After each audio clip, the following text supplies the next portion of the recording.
If you have a dream to travel. Yeah. And it's not necessarily easy to fulfill, is it?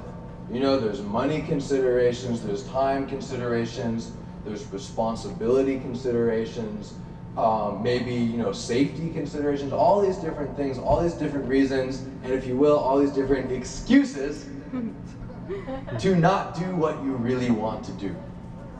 And on top of that, there's this cultural engine that we live in that says sprint from high school to college, and then sprint from college into a good paying job.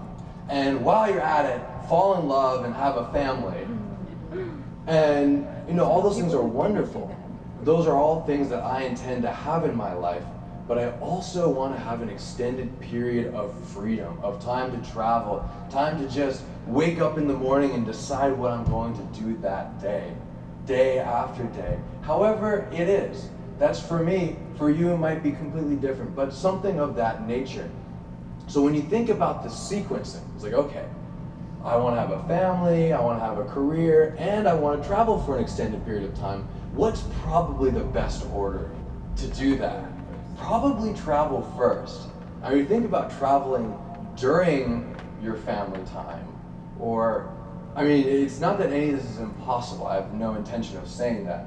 Or traveling after you have a family, but it's probably going to be a lot harder, right? Does that make sense? Yeah. So, David, you got the music ready? So to get started here, let's all stand up. So I'll stand up, and we're going to build a little community here. We're going to build a little community here. Ask yourself, why am I here? Why am I here? When there's so many other things that I could be doing right now.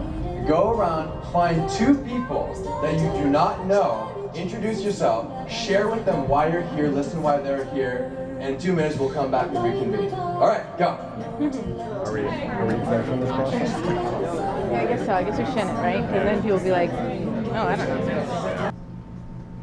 All right, we'll find our way back. So once again, the purpose of this event is to help you make the leap to fulfill your travel dreams, because it takes a leap to do it. Like I was saying before, there's money, there's time, there's all kinds of things that make it challenging. And we've got our speakers tonight who have gone and done some world traveling, who are going to share their stories about how they made it happen. They're going to tell how they grew as a result of it. So the intent of this event is that you will get the courage and the how-to make your travel dreams come true, which could save you in your mid-40s when you realize that you didn't do something that you really wanted to do. How's that sound? We in? Yeah. All right, cool. On that note, we'll begin with our first speaker. He's a first-year student here at MUM. He has been to 6 countries and 13 states. He's going to tell the story of his travel, how it affected him as a person, all the way from Santa Fe, New Mexico. Give it up for Aram!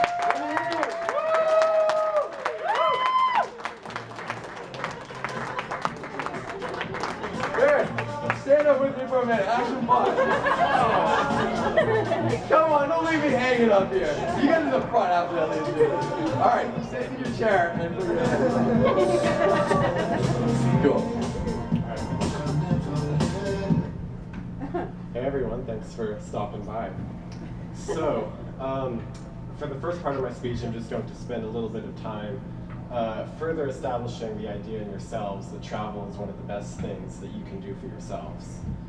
There's one of my favorite quotes from Khalil Gibran, and it goes, "We live only to discover beauty, and all else is a form of waiting." And I love that because beauty exists all around us. It doesn't just exist in our minds, it doesn't just exist in our town or our school, it exists everywhere on the planet Earth. And when we travel, what happens is that we see ourselves in relation to something greater. We see our relation to the way that other people are cultured in different ways, and they each find their own happiness in their own different ways.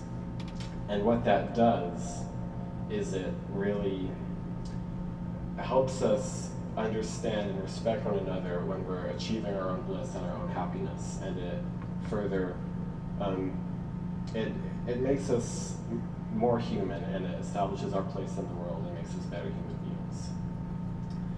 So I'll share a couple of stories with you about my travels.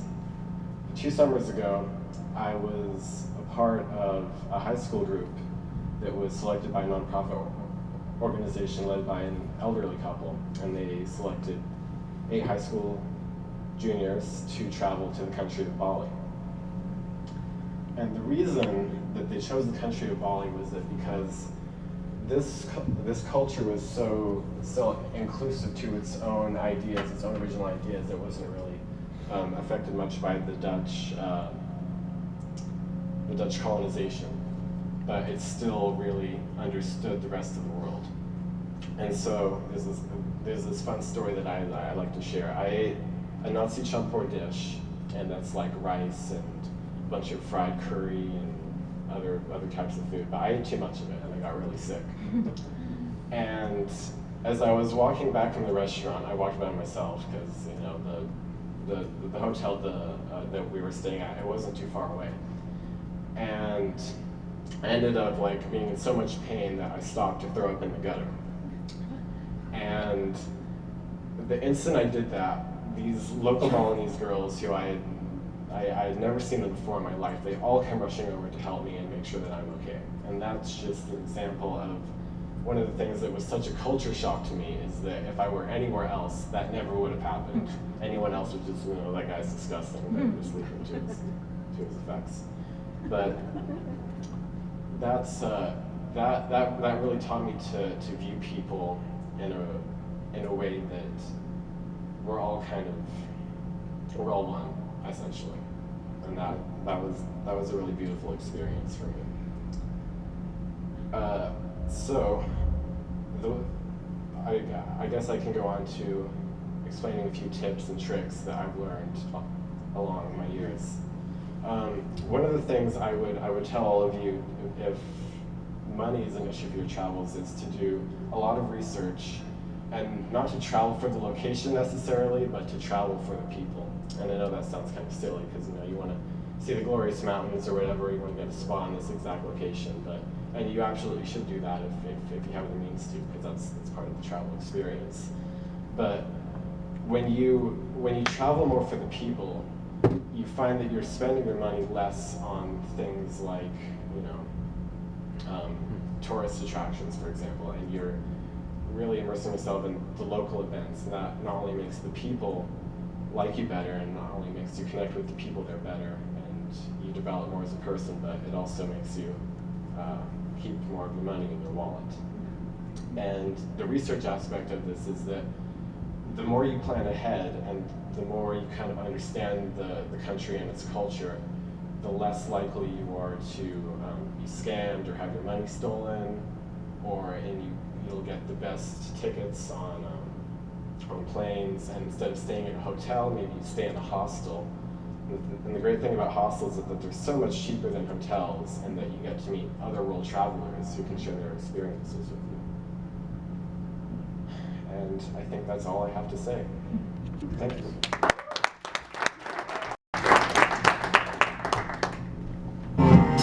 All right, give it up for Sarah. Awesome. Thank you so much, Aram.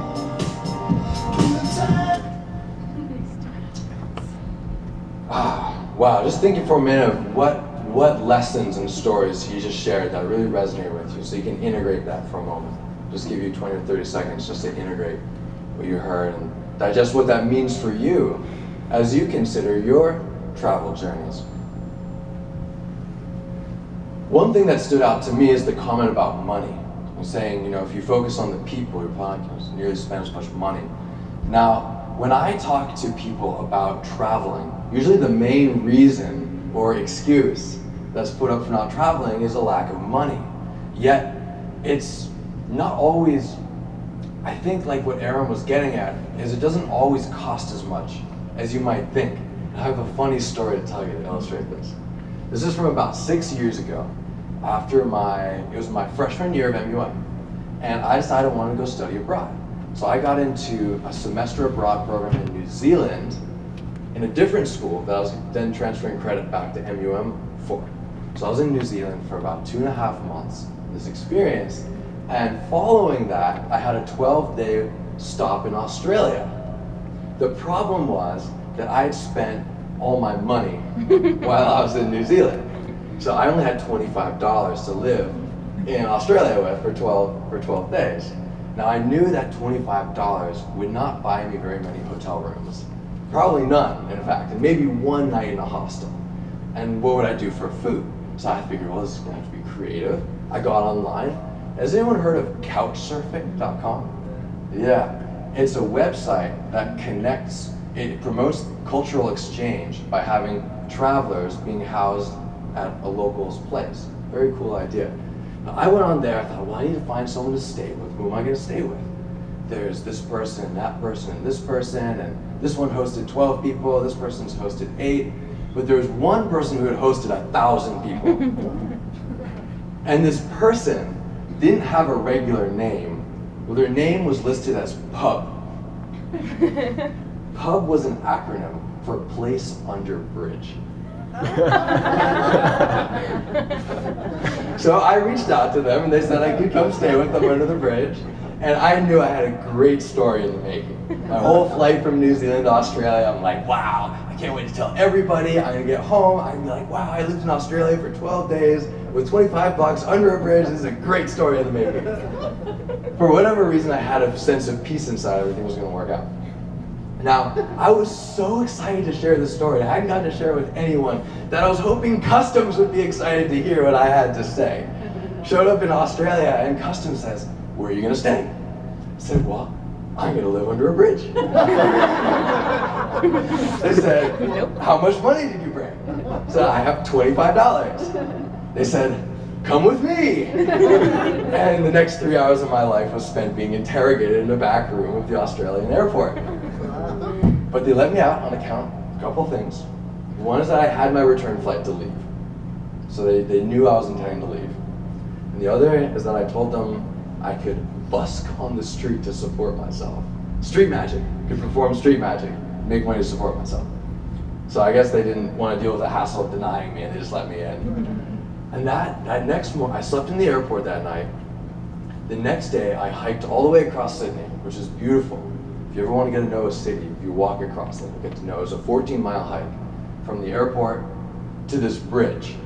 So I come up to this bridge, I'm like, oh, this is it. It matches the description. And I found the trail going down the side of the bridge that they said was there. I'm following this trail. But so the bridge is overhead, there's a big concrete wall. As I was on this side of me, I'm walking down, following this concrete wall. Okay, where's this gonna end? It's like really long. And I get around the corner, and the concrete wall, so I got around the corner. The concrete wall was still there, but there was a gap between it and the bridge. And there was a ladder going all the way up it. It's like, okay. You know, I got my big backpack on, crawling up this ladder. Boom, boom. Peer over the top. And underneath this bridge space, it was like a concert hall sized space. And it was decked out in art and furniture. It's like, whoa, no way. And there's this big sign. It's like, hey, welcome to Pub. You know, if we're not here, here's our phone number and all this. So that's how I began my journey in Australia. With 25 bucks, I was gonna live on bananas entirely because bananas were really cheap. After like 2 days of my banana fast, someone got me in touch with someone else. I went to stay with them and that was a lot more comfortable. For me, the moral of the story is that if you show up, you'll find a way. You see what I'm saying? You've got the resourcefulness to find the way. If you show up, you'll find the way. So I don't know if you know, but I'm going back to Australia this spring. March 28th, I've got my flight to Australia. I've got a year visa, and I'm just gonna have the time of my life. And I'm so proud of myself that I didn't keep telling myself I would do it later. You know, rather than saying I'll do it later, and then later comes, and I'll do it later, and later comes, I'll do it later. No, I locked myself in. I'm so grateful. Even though there's so many unknowns, locked myself in, I'm gonna do it. Give me a round, give me a round.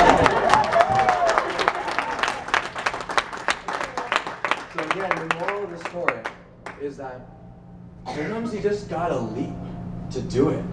And to me, the risk of finding myself later in life having never fulfilled this desire far outweighed whatever the risk is going to be on this trip, which I don't really think is any.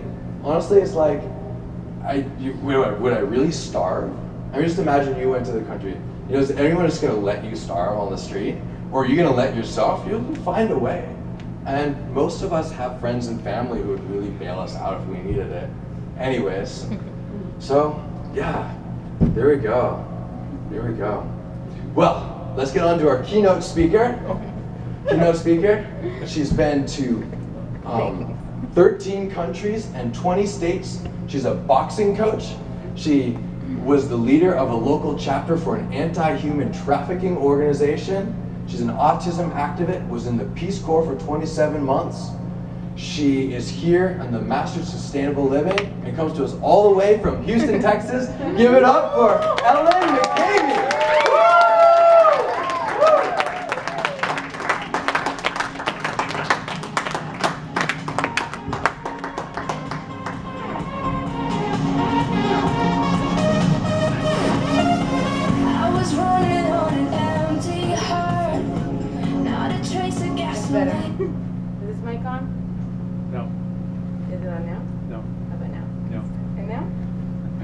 Okay, there we go. All right, I'm very excited to be here. Traveling has made a huge impact on my life and really made me who I am today. So I'm really excited to share some of my experiences with you all. So thank you all for coming and Luke for the opportunity. My traveling journey begins just with a regular conversation with my cousin. We're sitting there talking one time at Christmas or something. And he's telling me how him and his friends are getting ready to go to India within the next year.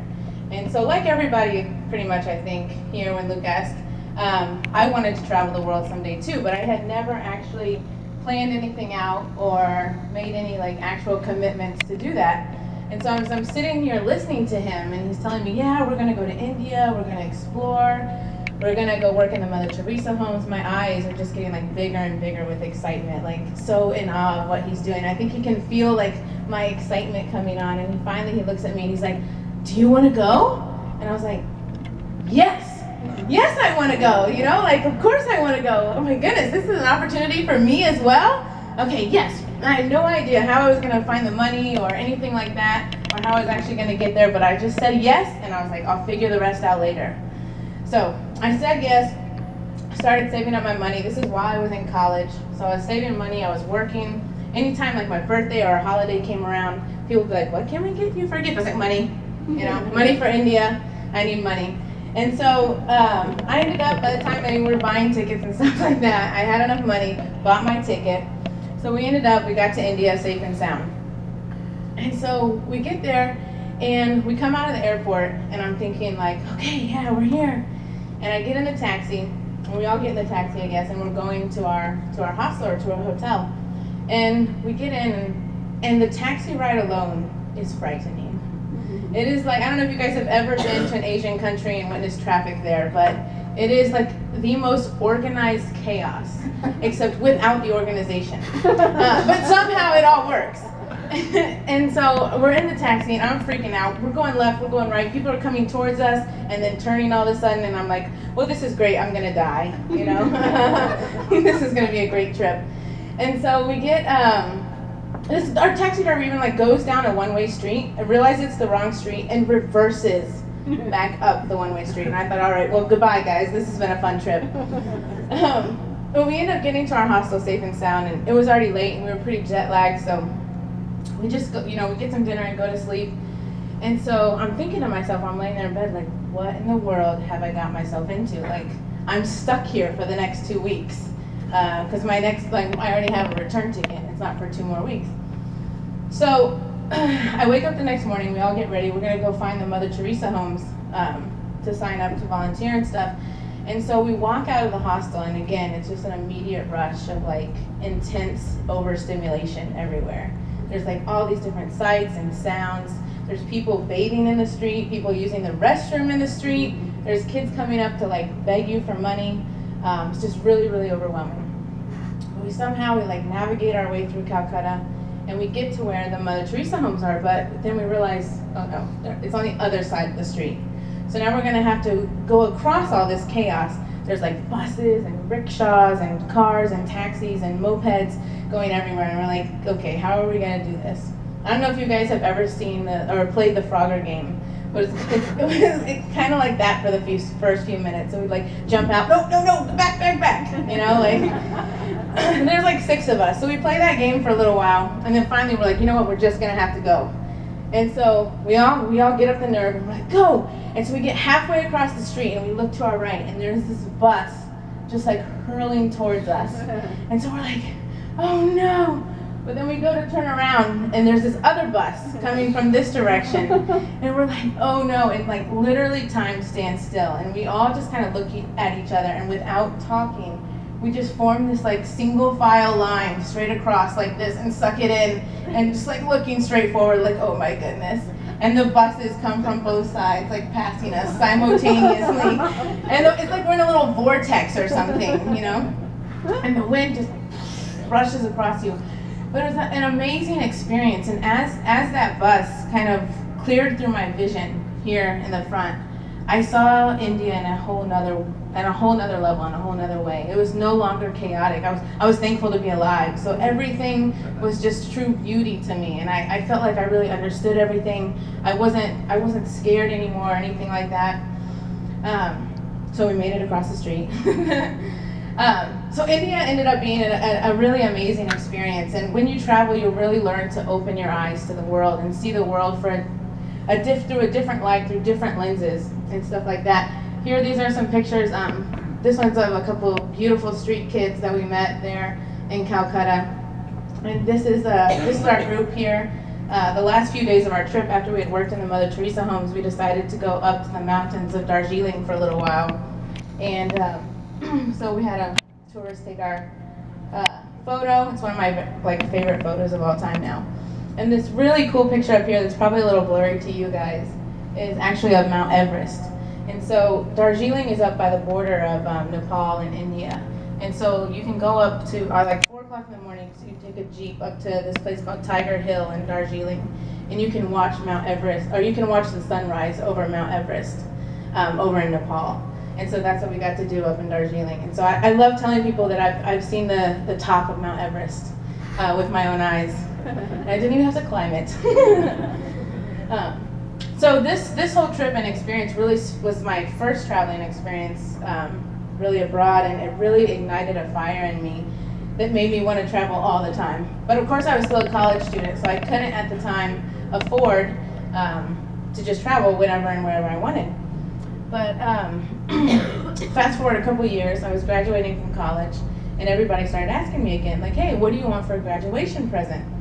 And I was like, oh, what do I want? I don't know. There's not a whole lot of things that I want, but I was like, I know. I can get everybody to give me money again, and I can travel somewhere. So I was like, okay, that's a great idea. Yeah, let's do that. And I was like, okay, where am I going to go? And I had no direction. Not a lot of my friends at the time or family were really interested in traveling. So I'm like, where am I going to go? Like, where do I want to go? And at the time, I had been watching this show on Animal Planet called Escape to Chimp Eden. I don't know if you guys had ever seen it, but it was at the Jane Goodall Institute in South Africa. And I was watching it one night. I was like, that's where I want to go. Like, I'll go there, of course.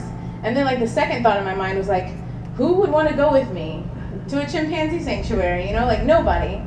And so I was like, okay, so if I'm going to go, would I be willing to go by myself? You know, and really like travel halfway around the world by myself. And I was like, I don't know. So I kind of like tried to look into that fear and find out like, what is it? What are you afraid of happening that would make you not want to travel by yourself? And I realized it was more like I was afraid I was going to get lost. Like I was going to get off the airplane in Johannesburg and then be like, anybody help me? I don't know where I'm going. And so I was like, you know what? But that stuff I can find. We had the internet back then. This wasn't that long ago. And I was like, I can look that stuff up on the internet and find out like how to get from the airport to the bus terminal, from the bus terminal to the sanctuary, all that kind of stuff. And so as I started like planning all that kind of stuff out, I began to feel like more and more comfortable with the situation, like going over there by myself. And I contacted the sanctuary, and the lady was really helpful, told me which bus to take, where to get a taxi to actually drive into the sanctuary. So I ended up doing it. And so when you travel, you will learn to conquer your fears. Because I had a fear of traveling on my own, and through preparation and looking at what those fears were, I was really able to overcome them. Another thing that I had been thinking about was when I finished college that I wanted to do Peace Corps. But I was thinking, no, that 27 months, that's a really long time, and I don't know if I can commit to that. And at that point in time, when you applied for Peace Corps, you basically applied, and if you got through, then they just sent you an invitation to a country. So I would have no choice in the matter of where I was going. I would go wherever they were sending me. And I was like, will I be comfortable with that kind of situation? What if they send me somewhere I don't want to be for 2 years and I have to stay there? And I was worried about the uncertainty of it. But while I was there at the sanctuary, I met all kinds of different people and other volunteers from around the world, from Sweden, some from South Africa, some from different places in the United States. And one night we were all sitting around outside the cabins, kind of the sunset, kind of like this, but this wasn't that night. And we had a little fire going, and everybody's just telling stories about their life from all over the world. And I'm just like looking at everybody, and like I just have all this joy in my heart. Like I'm having such an amazing time here and meeting all these new people and hearing all these great stories. Like imagine what I could do in 27 months in a place. And so it was in that moment, like as the sun is setting behind this like beautiful acacia tree, that I was like, you know what? Not only do I want to do Peace Corps, but I'm gonna do Peace Corps. So I go back home, I apply for Peace Corps, it's like a year-long process, and I finally get my invitation in the mail, and it's to Belize as a special education teacher trainer. Because at that time, a lot of my work experience has been working with kids with autism. So I get to Belize, and I'm gonna work as a special education teacher trainer. And one of my favorite projects that I worked on there was with these at-risk youth. And so what we did was some of the kids who were in school who maybe had trouble with anger issues or behavior problems, stuff like that, we would pull them out of class 2 days a week, and they would come do boxing with me. And so when these kids first showed up, they were kind of like all tough and like, yeah, we're really gonna learn to fight, like this is gonna be good. But it was amazing to see over the next few weeks how they transformed from being like these tough kids who were like, nobody was gonna mess with them, to just like having fun and laughing and really enjoying like our time together. They would run up to me in the schoolyard and be like, Miss, are we boxing today? Are we boxing today? And I'd be like, no, it's only Mondays and Wednesdays. We can't do it every day, That's what I mean. So yeah, we had a really, really good time. And I learned, that's why I say set out to change the world. And when I say that so that you set out to have an intention to change the world, but I guarantee you that the impact the world has on you is going to be far greater than the impact you have on the world. And I think that's one of the most beautiful things about it, though, is because that's how we truly affect change, is when we truly change within ourselves, we truly change the world. Ow! Yeah, so another thing, so you're gonna see a lot of Belize rides. I was there for 27 months, so I have a lot of stories. So another thing that I wanna focus on for traveling is when you travel, you really find out how strong you are. And there was this cross-country canoe race that I did with myself and another Peace Corps volunteer and a lady from the U.S. Embassy there in Belize, and we were sponsored by the U.S. Embassy. And it's 4 days long across the entire country. And so like on the second day or so, we're in our little canoe. And it's not one of those fat canoes that's like really nice and you can wobble around in it. It's like one of those racing canoes. And so it's like really slender and stuff. And so I'm in the very back. I'm supposed to be steering. My friend's in the middle, and then we have this other girl in the front. And she's supposed to tell me if there's something in the way, because I can't see it. So she's supposed to tell me so then I can adjust the canoe in the back. Well, there happens to be some miscommunication, and we fall over in the middle of the race, in the middle of the river. And the current's like pulling us down. And the branch that we fell on was because this entire tree had kind of like fallen into the river, but it was under the river already, so only like branches and stuff were sticking out. Well, the girl in the front, she loses her paddle, so she floats downstream to go find her paddle. And my friend Mallory and I are stuck holding onto the boat and holding onto these branches, like trying to figure out what in the world we're gonna do. Because there's no embankment, there's nowhere for us to like pull the canoe over and try and get back in or anything like that. So we've got to somehow, in the middle of this river, lift the canoe up, dump all the water out, and then get back in it. And we can't touch the bottom. We're like treading water. So we're like, what in the world are we gonna do? Like, it's over. We'll just wait. Have to wait until like lifeguards come and save us. But then we realized that the tree that has fallen is right around where we're holding onto the branches. And I'm like, can we stand on this tree? And so we try, and we're like, okay, yeah. Okay, this is good. Okay, and I was like, okay, now we just have to lift the canoe up high enough to flip it over without getting more water in it. And so we're like, okay, let's do it. And we try, and we're like, the canoe is not going anywhere. And so we're like, oh my goodness, like what in the world are we gonna do? I'm like, it's over, like we just can't do it. And my friend Mallory, she looks at me and she's like, just do it. And I'm like, okay. And we like hulk up. I mean, our shirts break and everything. We turn green, and not that. But we push this canoe up over our heads while standing, like balancing on a branch, and flip it back over with not enough water in it that it doesn't sink. So we're like, this will do for now. And then we have to get back in the boat, and that's a whole another story. But we eventually balance ourselves on the tree, holding onto the branch, and get back into the boat. And we actually end up winning 3rd place in the female division in the race. So yeah, I won't tell you there was only 3 teams. Oh wait, I did just tell you that. Yeah, so when you travel, you know, you'll really get to find out how strong you are, and you'll challenge yourself beyond what you thought you could do. Another thing you'll do is have fun. I mean, I could seriously talk here all night about all the crazy adventures I've been on and fun times I've had with friends. These are just a few photos. I learned to dive in Belize. We climbed just about all the ruins that were there, and there's a lot of them. Swam with nurse sharks. The list goes on, and that's one of the biggest perks about traveling, is just having fun. So once we finished Peace Corps, a couple friends and I, 2 girls here, we were like, you know what, as a graduation from Peace Corps to ourselves, let's go backpack through Southeast Asia. And that's a great idea. So when we finished Peace Corps, we went home and like regrouped, I guess, for about a month, and then we went ahead and flew out to Vietnam.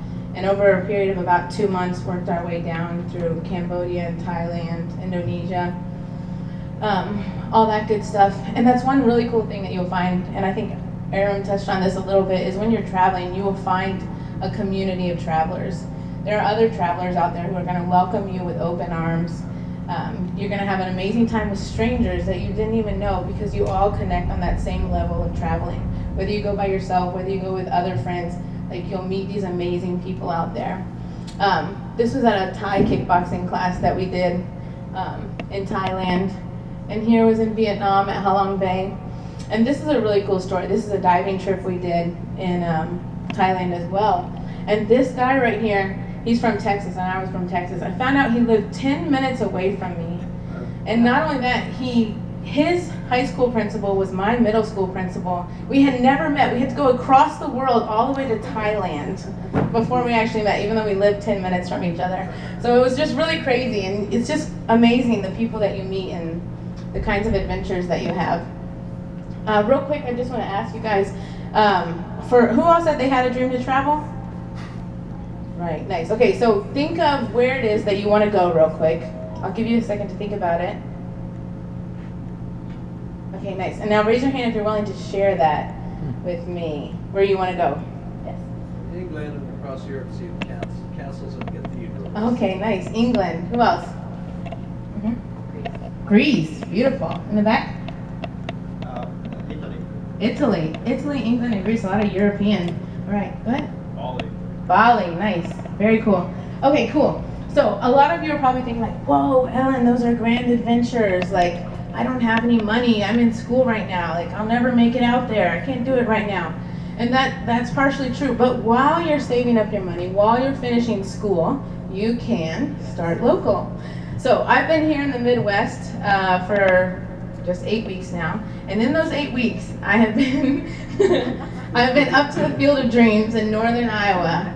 I went to Boone, Iowa to see my brother race in his modified race car racing, I don't know. And then I've also been up to Milwaukee, Wisconsin. So even though you might think like international travel, I can't do that right now, while you're saving up your money, while you're finishing school, you can still be traveling around. It doesn't have to be international travel. There's planes, buses, cars, taxis, bikes that you can take just to explore what's around you. Yeah, so start local.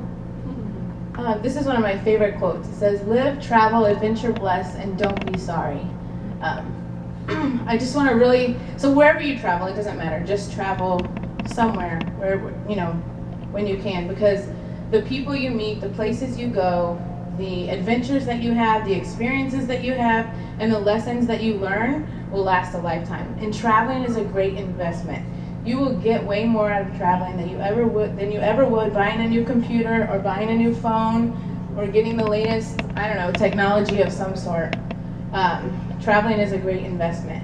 So the next time someone asks you if you want to go to England or Italy or Greece or Bali, say yes and figure the rest out later. Thank you.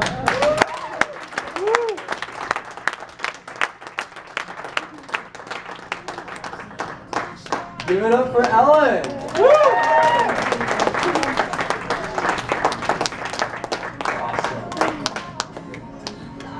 Take a moment just to digest what you learned, what you heard, and what it means to you, how it relates to your travel dreams. Now we've heard each of our main speakers, but we have an additional brief speaker who's going to share his travel journey. He's leaving on in 4 days, and he's already had his family. I think it's a great example to inspire us all and also to feel the juice of a journey that's just about to begin. Please welcome to the stage, Dave.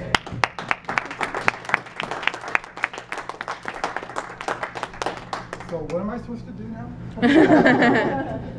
So I got the travel blog a long, long time ago, and I was an elementary school teacher, so you probably think that I would be going somewhere in the summer, but I kept myself busy and did landscaping and the things that you would do if you're trying to keep food on the table and just the necessary things happening on a day-to-day basis.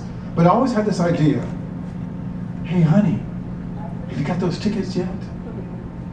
Well, yes I have. We're going to Bali. Well, that never quite happened that way. My wife, my dear wife of 41 years, she didn't share the same travel bug. And so as it turned into, this year and this year and this year and this year, she did have one thing, and that was that she would give me the freedom to do as I wished in any travel adventure I wanted to. And so it got to be pretty ridiculous. I've been doing TM for 40 years or so, and I've never been to India. So there was a time when I decided, this has got to change.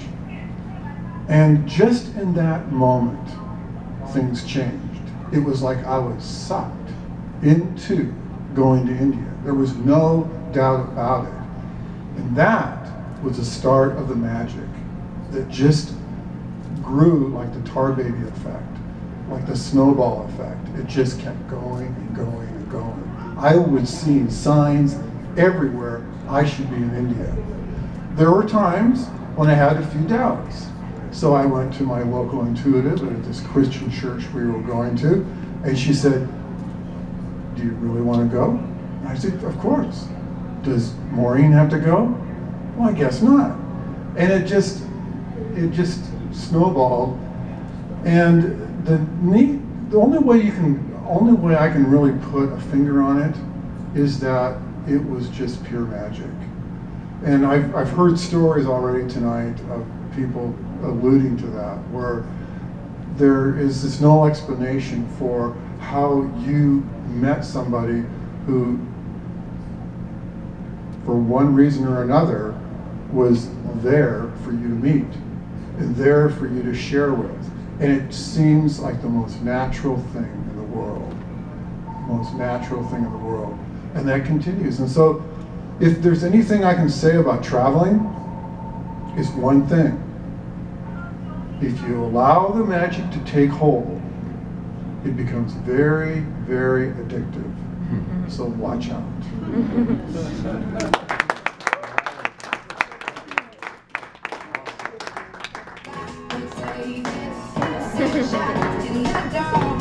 Dave, how soon are you leaving? I'm leaving Monday. Leaving on Monday. Yeah. And how long are you going to be out for? 2.5 months. 2.5 months. Feel the energy of a journey about to begin. About to begin. Bruce, are you in the audience? You didn't come tonight. Okay, there's a guy, Bruce, he wanted to share something, but he's not here. So this concludes. Any final concluding remarks either guys you want to make to finish off the event? You do it. Okay, all right. If you guys have any questions, if I said anything, or if there's any country that you're really interested in going in that you want more information about, we're going to be hanging around here afterwards. So if you have any questions, feel free to come up and ask. All right. Woo!